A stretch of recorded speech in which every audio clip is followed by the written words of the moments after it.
नमस्कार विद्यार्थी मंडळी, या व्हिडिओमध्ये आपण पोलीस भरती, उत्पादन शुल्क भरती तसेच इतर भरत्यांसाठी काही महत्त्वाचे जी.के. तसेच ट्रेंडिंग करंट अफेअर्सचे प्रश्न पाहणार आहोत. मित्रांनो, या व्हिडिओमध्ये घेण्यात आलेले सुरुवातीचे 7-8 प्रश्न जे आहेत ते काल झालेल्या जलसंपदा विभाग भरतीच्या प्रश्नपत्रिकेमधून घेण्यात आलेले आहेत. मित्रांनो, उत्पादन शुल्काची जी काही परीक्षा होणार आहे आता ती बघा TCSद्वारे घेण्यात येणार आहे. कोणाद्वारे? TCSद्वारे घेणार आहे. तर बघा TCS कोणत्या प्रकारचे प्रश्न विचारते हे तुम्हाला कळावं म्हणून काल झालेल्या जलसंपदा विभागाचे प्रश्न या व्हिडिओमध्ये आपण ॲड केलेले आहेत. तर बघा लगेच आपण या ठिकाणी व्हिडिओला सुरुवात करूया. प्रश्न आहे बघा पहिला, महाराष्ट्र भूषण पुरस्कार 2022 कोणामार्फत देण्यात आला? तर या ठिकाणी बघा प्रश्न विचारण्यात आला होता, महाराष्ट्र भूषण पुरस्कार 2022 कोणामार्फत देण्यात आला? हा प्रश्न जलसंपदा विभागामध्ये विचारण्यात आलेला होता. बघा, अमित शहा, देवेंद्र फडणवीस, नरेंद्र मोदी, एकनाथ शिंदे यापैकी कोणामार्फत देण्यात आला? तर बघा 2022चा जो काही महाराष्ट्र भूषण पुरस्कार आहे तो अमित शहा मार्फत देण्यात आलेला होता. जे भारताचे सध्याचे गृहमंत्री आहेत अमित शहा यांच्यामार्फत हा देण्यात आलेला होता. कोणाला देण्यात आलेला आहे? अप्पासाहेब धर्माधिकारी यांना दिलेला आहे. तर बघा कशासाठी दिलेला आहे? समाजसेवा या कार्यासाठी दिलेला आहे. कोणत्या ठिकाणी दिला? खारघर या ठिकाणी दिलेला आहे. मित्रांनो, TCS खूप डीपमध्ये प्रश्न विचारते म्हणून जेवढं तुम्हाला डीप जायला जमेल तेवढं डीप तुम्ही अभ्यास केला पाहिजे. तर महाराष्ट्र भूषण पुरस्काराची सुरुवात कधी झाली होती? बघा मित्रांनो, हे देखील विचारलं जाऊ शकते. 1996ला झालेले आहे. महाराष्ट्र भूषण पुरस्काराची सुरुवात 1996ला झालेली आहे. पहिला पुरस्कार कोणाला देण्यात आला? तर पुरुषोत्तम देशपांडे यांना पहिला महाराष्ट्र भूषण मिळालेला आहे. लक्षात असू द्या आपलं हे उत्तर काय? अप्पासाहेब धर्माधिकारी यांना अमित शहा यांनी दिलेला आहे. हा प्रश्न जलसंपदा विभागात विचारण्यात आलेला आहे. त्यानंतर जलसंपदामध्ये विचारलेला बघा दुसरा प्रश्न, 54वा भारतीय आंतरराष्ट्रीय चित्रपट महोत्सव यालाच IFFI असे म्हटले जाते, कोठे पार पडला? तर मित्रांनो, दिल्ली, गोवा, गुजरात, मध्य प्रदेशपैकी कुठे पार पडलेला आहे? गोवा या ठिकाणी पार पडलेला आहे. कितवा विचारलं? संस्करण किती होते? 54वे. लक्षात असू द्या. यालाच बघा international film festival of India असं म्हटले जाते. त्यानंतर विचारलेला प्रश्न बघा, 54व्या IFFI अंतर्गत सर्वोत्कृष्ट चित्रपट कोणता ठरला? Endless Borders, Blaga's Lessons, Party of Fools, Kantara. तर मित्रांनो कोणता ठरलेला आहे? बघा एंडलेस बॉर्डर्स हा जो चित्रपट आहे तो 54व्या भारतीय आंतरराष्ट्रीय चित्रपट महोत्सवामध्ये सर्वोत्कृष्ट चित्रपट ठरलेला आहे. एंडलेस बॉर्डर्स हा. मित्रांनो, कांतारा आहे याला कोणता अवॉर्ड भेटलेला आहे? बघा याला सर्वोत्कृष्ट ज्युरी फिल्म हा अवॉर्ड भेटलेला आहे. कोणता? सर्वोत्कृष्ट किंवा स्पेशल ज्युरी अवॉर्ड जो असतो तो कांतारा या फिल्मला भेटलेला आहे. ऋषभ शेट्टी यांची ही फिल्म आहे. मित्रांनो, सर्वोत्कृष्ट अभिनेता जर विचारलं तर बघा पौरिया रहिमी सॅम हा सर्वोत्कृष्ट अभिनेता ठरलेला आहे. आणि अभिनेत्री जर विचारली तर मेलेनी थेरी ही सर्वोत्कृष्ट अभिनेत्री ठरलेली आहे. त्यानंतर प्रश्न विचारला होता जलसंपदाला बघा, इस्रोने लॉन्च केलेले सर्वात मोठे स्पेस व्हेकल कोणते? TCSद्वारे विचारलेले प्रश्न आहेत मित्रांनो हे काल. इस्रोने लॉन्च केलेले सर्वात मोठे स्पेस व्हेकल कोणते? LVM-1, LVM-2, LVM-3, LVM-4 पैकी कोणते? तर बघा लॉन्च व्हेकल मार्क यालाच LVM म्हणतात. लॉन्च व्हेकल मार्क 3 हे इस्रोने लॉन्च केलेले सर्वात मोठे व्हेकल आहे. मित्रांनो, याद्वारेच चांद्रयान 3ला यशस्वी करण्यात आलेलं आहे. याच रॉकेटद्वारे. कोणत्या? LVM-3 या रॉकेटद्वारे. मित्रांनो, इस्रोचे अध्यक्ष सध्या कोण आहेत? कमेंट करून मला सांगायचं आहे. त्यानंतरचा प्रश्न विचारण्यात आला होता बघा, मुस्लिम लोकांचा गट मंदिरात घुसण्याचा प्रयत्न करत होता म्हणून महाराष्ट्रातील कोणत्या मंदिरासाठी SIT स्थापन करण्यात आली होती? तर मित्रांनो, SIT म्हणजे काय? Special investigation team. SIT म्हणजे स्पेशल इन्व्हेस्टिगेशन टीम. तर कोणत्या मंदिरासाठी करण्यात आली होती? त्र्यंबकेश्वर, घृष्णेश्वर, महाबळेश्वर की औंढा नागनाथ? तर मित्रांनो, नाशिकच्या त्र्यंबकेश्वर मंदिरामध्ये काही मुस्लिम लोकांचा गट बळजबरीने घुसण्याचा प्रयत्न करत होता, म्हणून या मंदिरासाठी SIT स्थापन करण्यात आली होती. हा प्रश्न देखील TCSने विचारलेला आहे काल. त्यानंतर विचारलेला प्रश्न बघा, एप्रिल-मे 2023 महिन्यांदरम्यान 17 लाख कर्मचारी कोणत्या कारणावरून संपावर गेले होते? पगारवाढ, कंत्राटी पद्धत बंद करणे, महागाई भत्ता वाढ, जुनी पेन्शन योजना. तर कशासाठी गेले होते? मित्रांनो, जर तुम्ही डेली बातम्या बघत असाल तर तुम्हाला नक्कीच माहीत असेल, जुनी पेन्शन योजना लागू करण्यासाठी हे कर्मचारी संपावर गेले होते. नवीन पेन्शन योजना बंद करून जुनी पेन्शन योजना लागू करण्यासाठी हे कर्मचारी संपावर गेलेले होते. त्यानंतर TCSने विचारलेला प्रश्न बघा, काल ब्रिटनचे PM ऋषी सुनक यांनी कोणास गृहसचिव पदावरून काढून टाकले किंवा काढले? Oliver Dowden, Suella Braverman, Lord Cornwall, Alex Charles. पैकी कोणाला काढले बघा? सुएला ब्रेवरमन यांना ऋषी सुनक यांनी गृहसचिव या पदावरून हटवलेले आहे. कोणाला? सुएला ब्रेवरमन. मित्रांनो, हे आपण 7 जे प्रश्न पाहिलेत ते काल TCSने विचारलेले आहेत.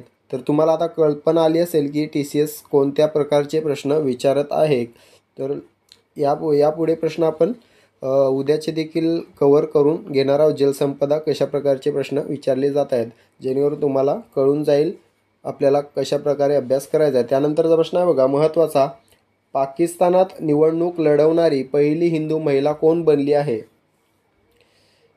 सवेरा प्रकाश, शीला पांडे, नयनतारा सिंग की पूजा शर्मा. तर मित्रांनो, पाकिस्तानात निवडणूक लढवणारी पहिली हिंदू महिला ही सवेरा प्रकाश ही बनलेली आहे. सवेरा प्रकाश योग्य उत्तर आहे. मित्रांनो, कोणत्या पार्टीतर्फे निवडणूक लढवणार आहेत विचारलं तर बघा, party Pakistan People's party, PPP असं पार्टीचं नाव आहे. पाकिस्तान पीपल्स पार्टी या पार्टीतर्फे सवेरा प्रकाश या निवडणूक लढवणार आहेत, ज्या पाकिस्तानातील पहिल्या हिंदू महिला आहेत. त्यानंतर मित्रांनो, आपण अतिशय महत्त्वाचे GKचे प्रश्न आता कव्हर करणार आहोत बघा. कोणत्या संस्थेची स्थापना गोपाळकृष्ण गोखले यांनी केली आहे? भारत सेवक समाज, Ramakrishna mission, Harijan Sevak Sangh, depressed classes mission. तर कोणत्या संस्थेची स्थापना गोपाळकृष्ण गोखलेंनी केली बघा? भारत सेवक समाजाची स्थापना जी आहे ती गोपाळकृष्ण गोखले यांनी केलेली आहे. भारत सेवक समाज कधी केलेली आहे? 1905ला. 1905ला केलेली आहे. मित्रांनो, रामकृष्ण मिशनची स्थापना कोणी केली? स्वामी विवेकानंद यांनी केलेली आहे. कधी? 1897ला. 1897ला रामकृष्ण मिशनची स्थापना स्वामी विवेकानंद यांनी केलेली आहे. डिप्रेस्ड क्लासेस मिशनची स्थापना कोणी केलेली आहे बघा? विठ्ठल रामजी शिंदे यांनी 1906ला केलेली आहे. कधी? 1906ला विठ्ठल रामजी शिंदे यांनी केलेली आहे. हरिजन सेवक संघाची स्थापना कोणी केलेली आहे? महात्मा गांधींनी केलेली आहे. 1932ला केलेली आहे. 1932ला महात्मा गांधींनी हरिजन सेवक संघाची स्थापना केलेली आहे. मित्रांनो, महात्मा गांधींचे राजनैतिक गुरु कोण होते? नेहमी प्रश्न विचारला जातो बघा. गोपाळकृष्ण गोखले हे महात्मा गांधींचे राजनैतिक गुरु होते किंवा त्यांना ते गुरु मानत असत. त्यानंतर महत्त्वाचा प्रश्न बघा, 38 पॅरलल लाईन कोणत्या 2 देशांमध्ये आहे? 38 पॅरलल लाईन ही कोणत्या 2 देशांमध्ये आहे? भारत व पाकिस्तान, भारत व चीन, पाकिस्तान व अफगाणिस्तान, उत्तर कोरिया व दक्षिण कोरिया. तर कोणत्या 2 देशांमध्ये आहे बघा? पर्याय क्रमांक D या ठिकाणी योग्य उत्तर असेल. उत्तर कोरिया व दक्षिण कोरिया या 2 देशांमध्ये ही लाईन आहे, 38 पॅरलल लाईन. मित्रांनो, भारत व पाकिस्तानमध्ये कोणती लाईन आहे? तर बघा, रॅडक्लिफ ही जी लाईन आहे ती भारत व पाकिस्तान या देशामध्ये आहे. रॅडक्लिफ. भारत व चीन दरम्यान कोणती आहे? मॅकमोहन ही जी लाईन आहे ती भारत व चीन या देशांदरम्यान आहे. पाकिस्तान व अफगाणिस्तान या 2 देशांदरम्यान कोणती आहे? तर ड्युरांड लाईन जी आहे ती पाकिस्तान व अफगाणिस्तान या देशांदरम्यान असलेली लाईन आहे. त्यानंतरचा प्रश्न आहे बघा, हा देखील मित्रांनो काल TCSने विचारला आहे. जलसंपदामध्ये गोदावरी पाणी वाटप विवाद कोणत्या 2 जिल्ह्यांमध्ये आहे? बीड, परभणी, धाराशिव, लातूर, अहमदनगर, संभाजीनगर, बीड, लातूर. तर मित्रांनो, अहमदनगर आणि संभाजीनगर हे या ठिकाणी योग्य उत्तर आहे. या दोन जिल्ह्यामध्ये गोदावरी पाणी वाटपाचा विवाद आहे? हा प्रश्न काल TCSने विचारलेला आहे. त्यानंतरचा प्रश्न बघा, 1857च्या उठावामध्ये लखनौ येथील बंडाचे नेतृत्व कोणी केले? बेगम हजरत महल, बहादूर शाह जफर, राणी लक्ष्मीबाई, नानासाहेब पेशवे पैकी कोणी लखनौ बंडाचे नेतृत्व केलेले आहे 1857मध्ये? तर बघा, बेगम हजरत महल हे योग्य उत्तर असणार आहे. बेगम हजरत महल यांनी लखनौ बंडाचे नेतृत्व केलेले आहे 1857च्या उठावामध्ये. बहादूर शाह जफर यांनी कुठल्या बंडाचे नेतृत्व केले बघा 1857ला? तर दिल्ली या बंडाचे नेतृत्व बहादूर शाह जफर यांनी केलेले आहे. नानासाहेब पेशव्यांनी कानपूरचे नेतृत्व केले या उठावामध्ये, कानपूरचे. आणि राणी लक्ष्मीबाईने कुठले केले? तर बघा, झाशीचे नेतृत्व हे राणी लक्ष्मीबाईने केलेलं आहे. त्यानंतरचा प्रश्न बघा, यमुना पर्यटन ही मराठीतील पहिली स्वतंत्र सामाजिक कादंबरी कोणी लिहिली? या ठिकाणी प्रश्नात दुसरा प्रश्न कव्हर होऊन जाते बघा, मराठीतील पहिली सामाजिक कादंबरी किंवा कादंबरी कोणती? तर यमुना पर्यटन हे उत्तर द्यायचं आहे. तर ही कादंबरी कोणी लिहिली? तर बघा, राघव भांडारकर, बाबा पदमनजी, गोगा आगरकर, भालचंद्र नेमाडे. बाबा पदमनजी यांनी ही कादंबरी लिहिलेली आहे. पर्याय क्रमांक बी, बाबा पदमनजी योग्य उत्तर असणार आहे. या कादंबरीमधून त्यांनी कशाचे चित्रण दाखवलेले आहे? तर बघा, विधवांच्या स्थितीवर भाष्य केलेलं आहे या कादंबरीमध्ये. ह्याच्यावर देखील प्रश्न विचारला जातो की बाबा पदमनजी यांनी यमुना पर्यटनमधून कशाचे खंडन केलेले आहे? तर विधवांच्या स्थितीचे खंडन केलेले आहे. त्यानंतर बघा, 2011च्या जनगणनेनुसार एकूण जागतिक लोकसंख्येशी भारतीय लोकसंख्येचे प्रमाण किती होते? TCSने तलाठी भरतीला प्रत्येक पेपरला प्रत्येक शिफ्टमध्ये लोकसंख्येवर 2-3 प्रश्न टाकलेले आहेत. तर बघा, प्रश्न आहे 2011च्या जनगणनेनुसार एकूण जागतिक लोकसंख्येशी भारतीय लोकसंख्येचे प्रमाण किती होते? 17.50%, 51.54%, 2.42%, 48.46%. किती होते? तर बघा, 17.50% योग्य उत्तर असणार आहे. जागतिक लोकसंख्येशी भारतीय लोकसंख्येचे प्रमाण हे 17.50% एवढे होते.